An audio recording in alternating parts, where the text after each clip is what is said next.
Over the last 10 years, the upstate of South Carolina has changed massively. Travelers Rest went from a quiet mountain town to one that's filled with new development. Simpsonville went from farmland and open space to a thriving suburb. And Spartanburg, once the unspoken city of the upstate, is now one of the fastest growing counties in all of South Carolina. So today, we're talking about what's changed over the last 10 years, but more importantly, the 5 reasons I think the upstate will continue to grow and thrive over the next 10 years. Let's do it. As always, my friends, my name is Will Sawyer, your friend in real estate here in the upstate of South Carolina, and it's our goal with this channel that we are your #1 resource for all the things that you need to know about your relocation to the upstate. We aim to provide you with the most relevant, the most reliable, and the most practical information that you can find on the internet about Greenville. And if you are thinking about relocating to our area, I would love to be the realtor that you choose to work with, so please do me a favor, email me at my email below or shoot me a text at my cell phone number below, and let's get you home here in the upstate. First up, let's talk about an area we haven't covered much on the channel, and after that, we'll hit some of the other places I think that are going to see the most growth anywhere in the upstate over the next decade. So let's start with the southern part of Greenville, as it starts to become Piedmont. And I'm not really talking about downtown Piedmont specifically, but more so the northern section near the 85 and 185 corridor. And recently, Isuzu, the Japanese auto manufacturer, announced that they are investing $280 million to establish a 1 million square foot plant that they are going to produce the company's N-Series gas and electric trucks, as well as their F-Series diesel trucks. It's going to sit on about 200 acres on Augusta Road, south of Greenville, and it is going to create about 800 jobs locally. Up to this point, Japanese companies have invested around $9.2 billion in South Carolina alone. And I love what Shigeyo Yamada, Japan's ambassador to the United States, said at the announcement of this new facility. After all, South Carolinians and Japanese share a common spirit that is here in South Carolina: Southern hospitality. In Japan, it's called omotenashi, different in form but same at heart. These represent our shared desire to make others feel welcome, whether over a cup of sweet tea or over a cup of green tea. Now, Augusta Road starts just outside of downtown Greenville and works its way toward Piedmont. And over the last decade, this stretch of Greenville has gone from almost nothing but cow pastures to an area full of new development. Much of it because of its easy access into Greenville via Highway 25 and its proximity to Interstate 85. You've got the redevelopment of the old Bonnie Bray Golf Course into Arden Woods, plus new residential communities along Ashmore Bridge Road like Hidden Lake Estates by Adams Homes, the new Del Webb community by Polte, Harrington, which we've featured in a previous video, and the reserve at Arden Woods by Meritage Homes. And I fully expect this part of the upstate to keep developing over the next 10 years. And as it does, the quality of life here will continue to get stronger and stronger. Next, let's talk about the city that started it all, Greenville. The city itself is a huge reason the entire upstate has grown so much over the last decade. Greenville went from being this hidden gem to now being a city that has to maintain its stellar reputation for safety, for cleanliness, for walkability, and just overall charm.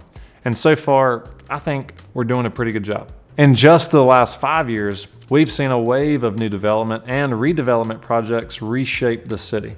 The skyline looks completely different today. For instance, the Camperdown development, built right across from the Peace Center, is a perfect example. It's a mixed-use project with office space, retail, apartments, and residential condos overlooking Falls Park and the Reedy River. And on the other side of the falls is the Grand Bohemian Hotel. And right now, we've got the Greenville Gateway project, which will feature the tallest building in South Carolina, a 29-story mixed-use tower that'll be the first thing you see as you enter downtown from I-385.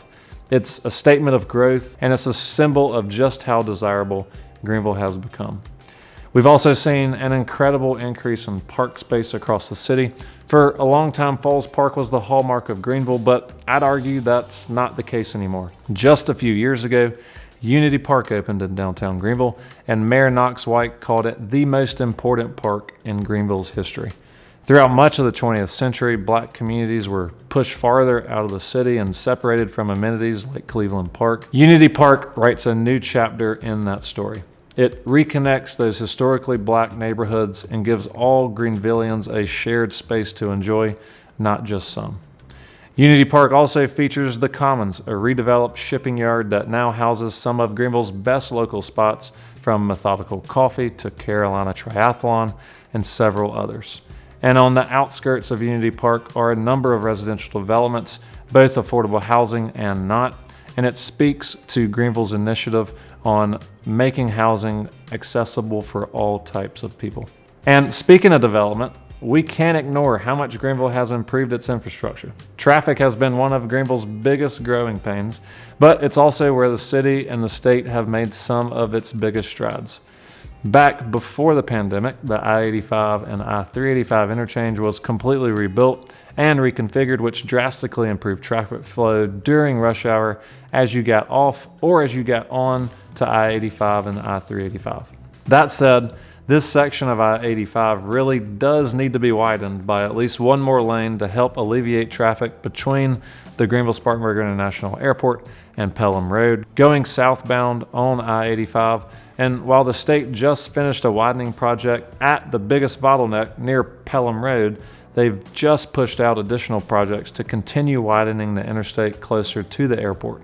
So while in theory, it's helped traffic get on and off the interstate more efficiently, the reality is if you're not exiting right there, you're probably still sitting in traffic late in the afternoon. And if there's a wreck, forget it. One of the most heavily traveled interstates in the entire country is backed up for miles. And as we come out of the city of Greenville, pass under the interchange that was built for 85 and 385, that brings us into the next community that we're going to talk about, and that is Simpsonville. 10 years ago, Simpsonville's population was about 30% less than it is today, and over the last decade, the combination of new residential and commercial developments has completely changed Simpsonville's landscape. When we lived in Simpsonville near the corner of Standing Springs and West Georgia Road about 5 years ago, there wasn't a lot there. And honestly, I wasn't sure if it would ever be one of the more desirable suburbs in Greenville County, but I've completely changed my mind since 2020. And as we were moving out of that area, the new public shopping center popped up, and now there's an entire corridor of growth just a couple miles away along Harrison Bridge Road. Publix brought in new vendors, and we've seen since places like McAllister's Deli, Walmart grocery store, Chick-fil-A, and a host of other tenants join the Publix and fill those spots that were built on Harrison Bridge Road. And that's just one small pocket of what's happening. There are thoughtful new developments like this popping up all across Simpsonville. Developers and residents alike are incredibly bullish on Simpsonville's future, especially in that western 29680 area and that far eastern edge of 29681, which is east and southeast of Five Forks. Now, with so many new neighborhoods that have been built and others still under construction in the 29680 zip code, Woodmont High School has become one of the most desirable schools in the county. Now, if you ask folks who went to Woodmont High School 25 years ago, they would say that was definitely not the case. And at this point, Simpsonville has completely outgrown its old reputation as Greenville's quiet suburb. It's now one of the most in-demand areas in the entire Upstate, and I don't see that slowing down anytime soon. With its easy access to the interstate, great schools, and one of the most rapidly evolving downtowns in the Upstate, Simpsonville is positioning itself for continued growth. And once the Swamp Rabbit Trail finally extends through Simpsonville, it's going to be a complete game changer for that city.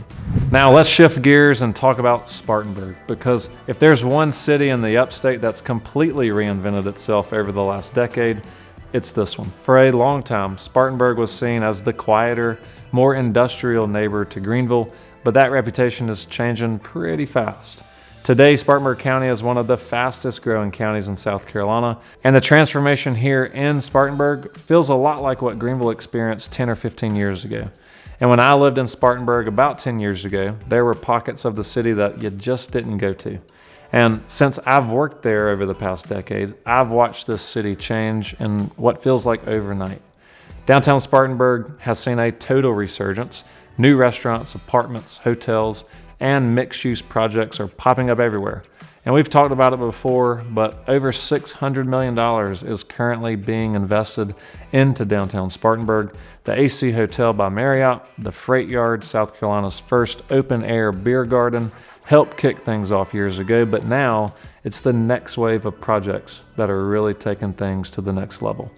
The redevelopment of the Grain District has brought a new level of energy into downtown. The new minor league baseball stadium and the redevelopment of Morgan Square, right in the heart of the city, is where Spartanburg is changing in a major way. And it's not just housing. Spartanburg is doubling down on recreation and connectivity. The Daniel Morgan Trail System, or the DAN, is a 50-mile urban trail network that connects neighborhoods, downtown, and major employment centers, kind of like Spartanburg's version of the Swamp Rabbit Trail, just bigger and designed to connect the entire county. Currently, there's just under 30 miles of trails built out, but the plan is to have 50 plus miles in good standing by the time that the project is done.